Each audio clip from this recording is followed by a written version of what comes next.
Hi guys! Nandito ako sa aquaponics plants.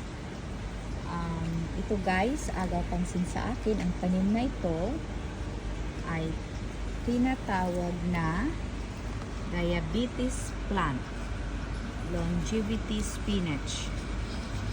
So, ayan guys, yung superfood daw ito guys. Ayan, ang dami niyang benefits guys. So I try to grow this one. Here you go.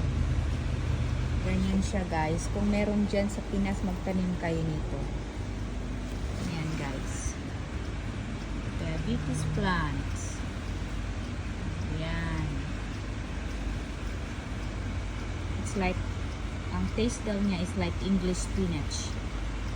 Pwede siya sa salad, stir fries,